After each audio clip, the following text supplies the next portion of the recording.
This has been Strictly Ball Business. Strictly ball business. Strictly ball business. I like that video. Nah, shit. For our last topic, we got the Bulls. So they had a really nice year last year. I thought last year was impressive. I think it was a win for them. They skyrocketed up there. Had a close to MVP season from DeMar DeRozan. A lot of highlights from last season. So, what can they do with the roster they have? Let's think trades aside for now. We'll get to trades at the end. I have one trade. But what can the roster now do to make themselves a contender? What do you think? How does each one have to play? Do they have to do certain matchups? What are you thinking? I think, they got to get back to where they were to start the season last year. And DeMar DeRozan, if he can do what he did last season, that'd be awesome. Him coming out of nowhere to have an MVP-like season. I just didn't see that coming. I know no one else did. And it's hard to imagine it's going to happen again. But, maybe it will. If it does, I think the Bulls will be great because they're also getting back Alex Caruso. They're getting back Lonzo Ball. Like, those are huge additions. Like, massive additions. And Zach LaVine, I think, is going to have a big year, too. And you got to look to Nikola Vucevic, who had a down season. And you got to hope that, a year more in the system helped him out. And that he's just going to feel more comfortable, maybe. And maybe the shots will fall more often. No, yeah. Vucevic is very much the seasoned player. But no, that mirrors just about everything I said. I mean, so first thing, injuries and health. They got three things they have to do. Really three categories is injuries and health. So Ball only played 35 games last season. And most games he's ever played in a season is 63, and that was his first year with the Pelicans. And then 50 after that, this guy he's only played over 55 games once in his career. So this guy's got to stay healthy. Yeah. I mean, I really like Lonzo. I think he's a talent. I think he's great. The Lakers, he wasn't that healthy? No. I think 45 games was the most he played with the Lakers a season. Yeah. He did not do that. He did not stay on the floor. Yeah, he was. I like him. I think he just has to stay out there. Caruso only played 41 games. Patrick Williams is a huge insert. He got injured at the beginning. He only played 17 games last season. They're going to get him back for a whole full season this time. He was a huge part of their defense. He's their power forward. They needed him, especially next to Nikola Vucevic, who's historically not the best defensive player, but can play in good defensive systems. But they got to do that. I mean, their defensive stars were missing a lot of time. Those are three of their best defenders with Lonzo, great defensive player, Caruso, great defensive player, and Patrick Williams. With them gone, they kind of just had to let their offense carry their season. But if they can build that defense, get these guys on consistent floor time, I think they'll do fine. Yeah. No, absolutely. Yeah. I think it'll be an interesting season because I think on paper, you look at the Bulls and you're like, yeah, these guys should be really good. Like, they were looking like a top 4 seed last year until things fell apart. Like, they should be really good. Should be a top seed, you would think. But you got other teams in the East getting better. You got the Nets bringing Kyrie Irving back full time. You've got the Cavaliers adding Donovan Mitchell. You've got 76ers. They're going to get teams getting better. Yeah, yep. The Sixers, the Bucks, the Celtics, everybody's like, there's Hawks. Tons of talent in the East right now. The Hawks, it's just tough. It's just tough to be an NBA team right now. You try to do all you can to get better, but sometimes it's just not enough. No, I don't know who's gonna win it this year out of the East. You tell me right now who's making it out of the East. Who's making it out of the East? Fully healthy Bucks. I'm gonna say the Bucks still. Yeah, I really like them, but I still got second team that gets out of the East. Second team that makes it out of the East. Ooh, Celtics. I think the Celtics are gonna be the next best ones. And then after that, it's the Heat. But two more things. So I think they got to work on their ceiling. So what they got 3 main stars: Vucevic, LaVine, DeRozan. DeRozan, I just want the same season. No more, no less. Give me what you did. I know that's a lot to ask, but you do that again, I think you can be a contender. LaVine has to step up. I know he had a fine regular season, made an all-star team. Guy's a talent. I'm not saying anything against it, but he fell off in the playoffs by about 6 points per game average, and he was shooting worse efficiency too.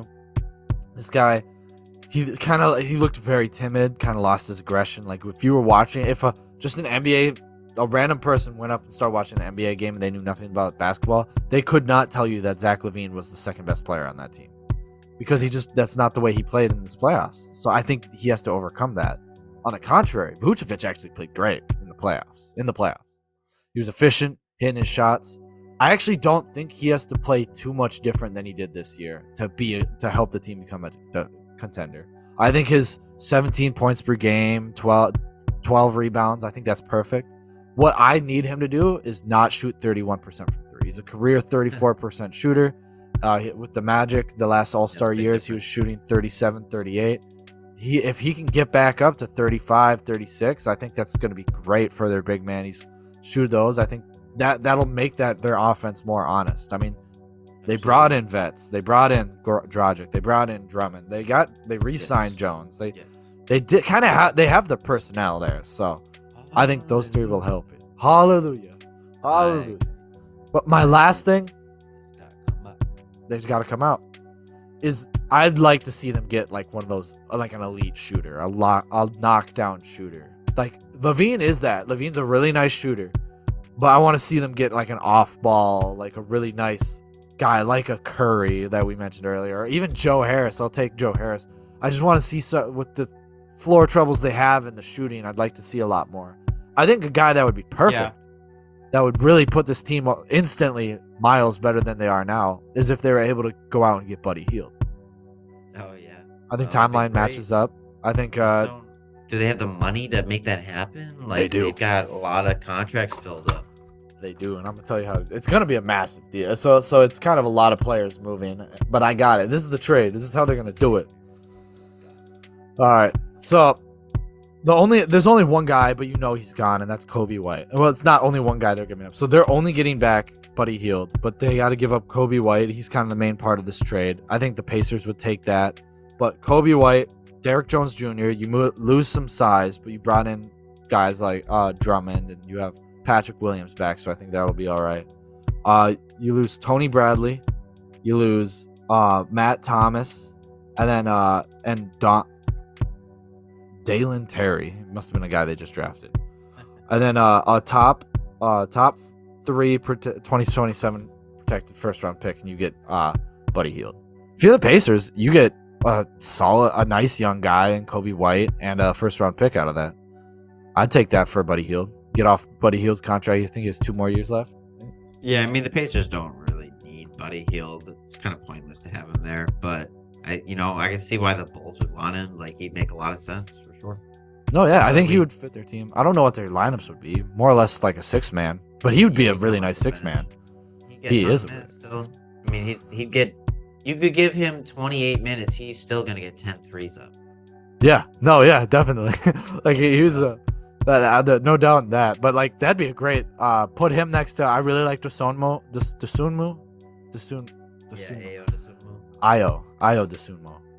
I know it's Ayo. Put him next to Ayo. I think they're good. Ayo's a good enough playmaker and has some good defense where that's gonna make sense, and they're gonna have a solid offense off the bench. So I think they do those things. I know it's asking a lot, and I'm not saying I'm trying to convince them. I'm saying this is what you need to do to become a contender. No, I'm not trying to take their hand and walk them through it, but they need shooters. I mean, Buddy Hield would put them a long way too, because like they need multiple shooters. But if they got a guy like Buddy Hield, I mean, he kind of fills the role of like 2 shooters at least. No, yeah, he really does everything. You got to constantly watch this guy. He's always off ball too, so that's pretty insane.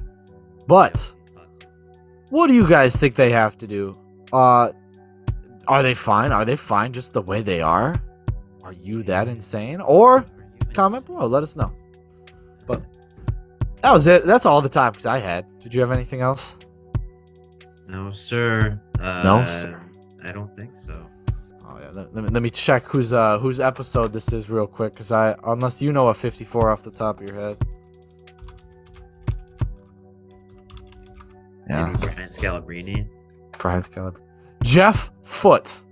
Jeff Foote. Actually, more Horace Grant. This is the Horace Grant episode. Oh, it's the Horace Grant episode. Yeah, he wore 54 with someone. I don't know who. It just says 82 plus. Whatever. One of his many teams, Horace Grant. That's him. But thanks for you guys for watching. Been strictly ball business. Thank you so much. Subscribe if you haven't already. We'll see you next time. Yeah, nobody got the drawing. Nobody the giveaway that we said we would have done. Nobody watched our whole hour-long episode. God, not even my mother. Bastards. Strictly Ball Business, where we strictly talk basketball. Tune in next time